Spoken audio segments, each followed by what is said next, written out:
तो है कैसे हो आप सभी लोग। तो आज मैं एक्सप्लेन करने वाला हूँ साकामोटो डेज के एपिसोड नंबर 3 को। तो चलो बिना किसी देरी करे एपिसोड को शुरू करते हैं। एपिसोड की शुरुआत होती है एंड हमें लू को दिखाया जाता है जो कि कन्वीनियंस स्टोर में आती है एंड वो भी काफी ज्यादा लेट, जिसके कारण जो शिन है वो उस पर चिल्लाने लग जाता है क्योंकि वो अपने वर्क पे 2 घंटा लेट है। पर लेकिन जो लू है वो इन सब चीजों को काफी ज्यादा लाइटली ले रही थी। फिर हमें दिखाया जाता है कि काम के दौरान शिन नोटिस करता है कि जो जूस का काउंटर है वहाँ पे डिटर्जेंट रखा था, जिसके कारण उसका दिमाग खराब हो जाता है एंड वो लू को अपना काम ढंग से करने के लिए बोलता है। पर लेकिन दूसरी तरफ जो लू है वो चीजों को एकदम ढंग से नहीं रखती है एंड यहाँ पे सब चीज एक ही जगह पे ठूस देती है। उसके काम करने का तरीका देख के शिन पूछने लग जाता है कि क्या तुमने आज के पहले कभी भी काम नहीं किया, जिस पर लू बताने लग जाती है कि हाँ उसने किया था अपने फादर के लिए, जहाँ पे उन्होंने गड्ढा करके कई सारे बोरों को दफनाया था। एंड तभी शिन साकामोटो से कंप्लेन करने लग जाता है इस लड़की को निकालने के लिए बिकॉज ये उनका जो एनवायरनमेंट है वो पूरा खराब कर रही है। एंड तभी साकामोटो एकदम से बोलने लग जाता है क्योंकि वो नॉर्मली कभी भी बोलता नहीं है। साकामोटो बताने लग जाता है कि तुम्हें ये सब कुछ नहीं बोलना चाहिए एंड फिर वो लू को माफी मांगने के लिए बोलता है एंड उसको बात करते हुए सुन के वो दोनों ही काफी ज्यादा शॉक हो जाते हैं। पर लेकिन साकामोटो यहीं पे रुकता नहीं है एंड वो लगातार बोलते ही जाता है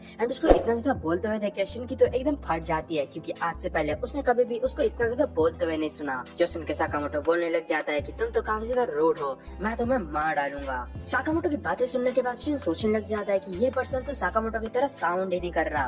पर तभी वहाँ पे एक और साकामोटो की एंट्री होती है जिसको देखने के बाद वो दोनों ही एकदम शॉक हो जाते हैं। पर लेकिन वो जो नया साकामोटो है वो चुपचाप जाके अपनी जगह में बैठ जाता है एंड वो जो ओल्ड साकामोटो था वो बोलने लग जाता है कि ये तो काफी ज्यादा सरप्राइजिंग है, मेरा एक डॉपलगैंगर है। एंड वो एकदम से एक नाइफ का यूज करते हुए उस पर हमला कर देता है। पर लेकिन जो साकामोटो है वो उसको डॉज कर लेता है एंड अपना जो कटर है वो उसके गले पे लगा लेता है। एंड दूसरी तरफ जो वो डॉपलगैंगर था वो भी अपना गन निकाल लेता है। पर तभी साकामोटो बोलता है कि मिले हुए काफी ज्यादा टाइम हो गया नागामो, जिसमें वो बंदा अपनी रियल बॉडी में आता है एंड बोलता है कि तुम अभी भी काफी ज्यादा तेज हो। एंड दूसरी तरफ जो शिन है वो काफी ज्यादा शॉक हो चुका था। वो सोच लग जाता है कि आखिर इस बंदे ने अपना चेहरा कैसे बदला एंड मैं इसका माइंड क्यों नहीं रीड कर पाया। पर लेकिन दूसरी तरफ जो नागामो है वो एकदम उन दोनों पे हंसने लग जाता है क्योंकि उन दोनों का जो चेहरा है वो देखने लायक था, जिसके कारण वो दोनों ही उसको कूट देते हैं। फिर वो लोग उससे पूछने लग जाते हैं कि आखिर ये बंदा है कौन, जिसपे वो बंदा अपना इंट्रोडक्शन देता है एंड बताता है कि वो साकामोटो का फ्रेंड है एंड साथ ही साथ वो पास के कन्वीनियंस स्टोर पे भी काम करता है एंड वो अपनी एज 18 बताता है। जो सुनने के बाद वो दोनों काफी ज्यादा हैरान हो जाते हैं क्योंकि वो काफी ज्यादा यंग था।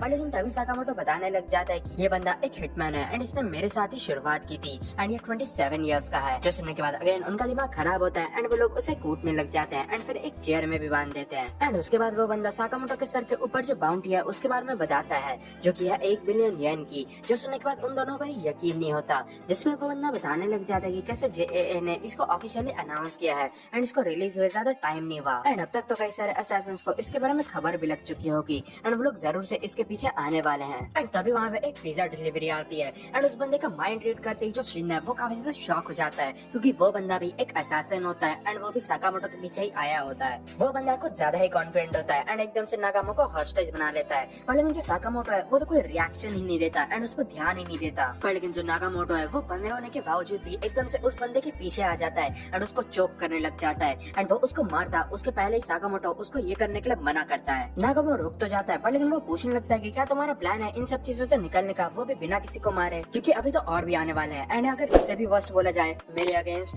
एंड तभी जो माहौल है वो काफी ज्यादा टेंस हो जाता है। पर लेकिन तभी नागामो बोलने लग जाता है कि वो तो बस मजाक कर रहा था। पर लेकिन साकामोटो इसमें कुछ भी नहीं कहता। पर तभी नागामो ये बोलते हुए चले जाता है कि पुराने दिनों की याद आ गई एंड जाने से पहले वो उस बंदे को भी ले जाता है एंड एक वार्निंग देता है कि अब से और नोब्स नहीं आने वाले। तभी हमें दिखाया जाता है कि उनके इन सभी एक्शंस को कैमरे के थ्रू कई बंदे देख रहे थे। फिर वो लोग बात करने लग जाते हैं कि कैसे उनका जो पहला बंदा था पिज्जा गाय, उसका कहानी तो समाप्त हो चुका है तो अब उन्हें क्या करना चाहिए। पर तभी उनमें से एक बंदा बताने लग जाता है कि साकामोटो को हराने के लिए उनको दिमाग से खेलना होगा, हमें टाइम, जगह एंड बाकी सभी फैक्टर्स को उसके अगेंस्ट में रख के करना होगा। पर लेकिन उनमें से कुछ बंदे काफी ज्यादा कॉन्फिडेंट थे क्योंकि उनको लग रहा था कि जो साकामोटो है वो 5 साल से रिटायर हो चुका है, जिसमें से वो उनको कोई भी परेशानी नहीं देगा। दूसरी तरफ साकामोटो उन सभी को कैमरे की तरफ देख के बोलने लग जाता है कि अगर तुम मेरे को स्टॉप करने की भी कोशिश करोगे तब मैं तुमको हेल दिखा दूंगा। एंड ये सुनने के बाद वो सभी भी हैरान होते हैं कि उस बंदे ने हमारा जो कैमरा है वो डिटेक्ट कर लिया। फिर हमें कुछ टाइम बाद का सीन दिखाया जाता है जहाँ पे शिन एंड साकामोटो एक साथ बैठे होते हैं, जहाँ पे शिन पूछ रहा होता है कि अब उन्हें क्या करना चाहिए क्योंकि इस पिज्जा गाय की तरह और भी बंदे अगर आते रहे तब उनके लिए जो परेशानी है वो और बढ़ती रहेगी। जिसपे साकामोटो बताने लग जाता है कि जितना हो सके हमें लो रहने की कोशिश करनी चाहिए बिकॉज हमें नहीं पता कि हमारा जो रियल एनिमी है वो कौन है। पर तभी वहाँ पे एंट्री होती है हाना की, जो कि काफी ज्यादा एक्साइटेड होती है एंड खुश होती है बिकॉज नेक्स्ट दिन वो लोग अम्यूजमेंट पार्क में जाने वाले हैं। एंड ये सुनने के बाद साकामोटो है उसकी एकदम हालत खराब हो जाती है बिकॉज इस सिचुएशन में अम्यूजमेंट पार्क जाना अपनी बहन में कुल्हाड़ी मारने जैसा है। फिर सीन शिफ्ट होता है एंड हमें अगले दिन का सीन दिखाया जाता है जहाँ पे हाना एंड आओई तो काफी ज्यादा खुश होते हैं, पर लेकिन दूसरी तरफ जो बाकी तीन है उनका हालत कुछ ज्यादा ठीक नहीं होता। उसके बाद वो लोग झूला झूलने लग जाते हैं जहाँ पे साकामोटो को उल्टी आने लग जाती है बिकॉज उसने कुछ ज्यादा ही खाना खा लिया था। इसी बीच हाना बताती है कि कैसे वो लोग शुगर बनी को देखने के लिए आए हैं क्योंकि वो काफी ज्यादा स्ट्रॉन्ग होता है। एक तरफ साकामोटो की फैमिली काफी ज्यादा एक्साइटेड होती है, दूसरी तरफ साकामोटो एंड शिन दोनों ही काफी ज्यादा चिंता कर रहे होते हैं। तभी शिन बताने लग जाता है कि कैसे अभी के टाइम में उनके दो प्रायोरिटीज हैं। सबसे पहला है एनिमे को स्टॉप करना एंड दूसरा साकामोटो को फैमिली टाइम एंजॉय करने देना। जिसपे लू पूछने लग जाती है कि आखिर हमें पता कैसे चलेगा कि हमारा एनिमी कौन है, जिसपे शिन बताने लग जाता है कि वो अपने आसपास के जो लोग हैं उन सभी के थॉट्स यानी कि माइंड्स को रीड कर सकता है, वो भी 30 मीटर के रेडियस में। जो सुनने के बाद लू उस पर चिल्लाने लग जाती है बिकॉज उसने उसका भी माइंड रीड किया होगा। एंड तभी शिन को कुछ इन्फॉर्मेशन मिलती है एंड वो साकामोटो को वार्न करते हुए एनिमी की लोकेशन भी बता देता है जो कि एक वर्कर होता है। एंड इसी बीच जो लू है वो अपना काम करने लग जाती है एंड उसकी जो फैमिली है उसका ध्यान भटकाने लग जाती है, जिसका फायदा उठाते हुए साकामोटो उस वर्कर के बगल में पहुंच के एकदम से उसकी छाती में पेन घुसेड़ देता है एंड वो बंदा कुछ भी नहीं कर पाता। एंड शिन एंड लू उस बंदे को ठिकाने भी लगा देते हैं। लू बोलने लग जाती है कि कैसे साकामोटो कितना ज्यादा स्किल्ड है बिकॉज उसने एनिमी की तरफ देखा भी नहीं, जिसपे शिन बताने लग जाता है कि वो तो बस टिप ऑफ द आइसबर्ग है बिकॉज उन्होंने कोई भी ऑर्गन्स एंड आर्टरीज को अवॉइड करते हुए स्टैब किया, जिसका मतलब ये मरेगा भी नहीं। एंड तभी हमें दिखाया जाता है कि एक बंदे ने उन पर नजर रखी थी एंड ये भी एक हिटमैन या असैसिन्स में से ही एक है। एंड इस बंदे के पास साकामोटो एंड शिन दोनों का ही बायोडाटा था, जिसके कारण वो सोचने लग जाता है कि आखिर वो शिन की जो एबिलिटीज है उनसे कैसे बच सकता है। एंड तभी वो सोचता है कि अगर वो कुछ सोचेगा ही नहीं तो प्रॉब्लम सॉल्व है। एंड उसके बाद वो शिन के एकदम बगल से जाता है और शिन को कुछ भी पता ही नहीं चलता, इसका मतलब उसका जो ट्रिक है वो काम कर गया। फिर हमें दिखाया जाता है कि वो लोग एक साथ रोलर कोस्टर में चढ़ते हैं जहाँ पे लू उसी बंदे को पॉइंट आउट करके बताने लग जाती है कि वो काफी ज्यादा शेडी सा लग रहा है, जिसमें शिन उसे किसी भी पर्सन को जज करने के लिए मना करता है। पर दूसरी तरफ वो बंदा सोचने लग जाता है कि उस लड़की ने मेरे को नोटिस कर लिया, क्या मैंने बिना रियलाइज करे कोई वाइब्स थी।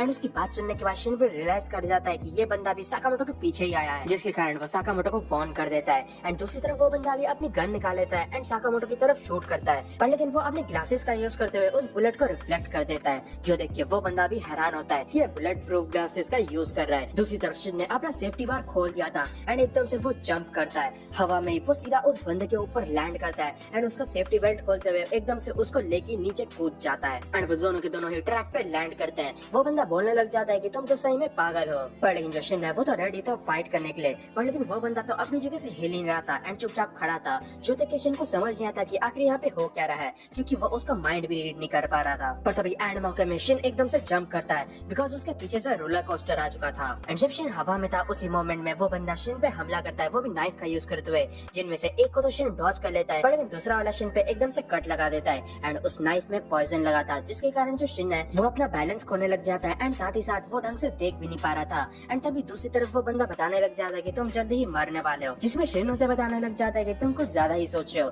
पर लेकिन वो बंदा बताने लग जाता है कि कैसे उसने साकामोटो की आंखों में देखा है कि उसे मौत का डर है, जो कि सीधा सीधा उसे एक लूजर बना देता है, जिसपे शिन उसको बकवास बंद करने के लिए बोलता है। पर लेकिन वो बंदा बताने लग जाता है कि कैसे जो भी लोग अपनी जिंदगी खुद ज्यादा ही पसंद करते हैं वो लोग काफी ज्यादा वीक होते रहते हैं। जो सुन के शिन हंसने लग जाता है एंड बताता है कि कैसे जो साकामोटो है उसको मौत से डर नहीं लगता, उसे बस एक चीज से डर है कि वो अपनी फैमिली को प्रोटेक्ट न कर पाए, जो कि सबसे ज्यादा हार्डेस्ट मिशन है। जो सुन के वो बंदा बोलने लग जाता है कि तुम तो काफी ज्यादा ही अनोइंग हो। एंड तभी वहाँ पे रोलर कोस्टर वापस आ जाता है एंड जो शिन है वो एक छोटा सा जंप लेता है एंड एकदम से उस बंदे को पकड़ते हुए रोलर कोस्टर में पटक देता है एंड एकदम से उसको मारने जाता है, पर लेकिन वो बंदा एकदम से उसके पंच को रोक लेता है। वो बंदा नाइफ की मदद से शिन पे हमला करने जाता है, पर लेकिन शिन जैसे तैसे उसको रोक लेता है। एंड करंटली जो शिन है वो काफी ज्यादा बुरे पोजीशन में था क्योंकि वो अपनी आंखों से कुछ देख भी नहीं पा रहा था। तभी वो अपने माइंड में हाना को ढूंढ लेता है एंड एकदम से उस बंदे को पकड़ के नीचे जंप कर देता है। दूसरी तरफ हमें स्टेज का सीन दिखाया जाता है जहाँ पे शुगर बनी विलन के साथ लड़ रहा था एंड दूसरी तरफ सभी बच्चे उसको एंजॉय कर रहे थे, पर तभी वहाँ पे एकदम से शिन एंड वो बंदा गिरते हैं एंड जो शिन है वो एकदम से शुगर बनी का जो कॉस्ट्यूम है वो खुद पहन लेता है एंड इसी के साथ उनका जो राउंड 2 है उसकी शुरुआत होती है, जहाँ पे वो बंदा नाइफ का यूज करते हुए वापस शिन पे अटैक करता है, पर लेकिन जो शिन है वो उसके हमलों को डॉज करते हुए उसको एक पंच मारता है, जो देख के वो बंदा काफी ज्यादा हैरान हो जाता है क्योंकि शिन तो अपनी आंखों से कुछ भी देख नहीं पा रहा,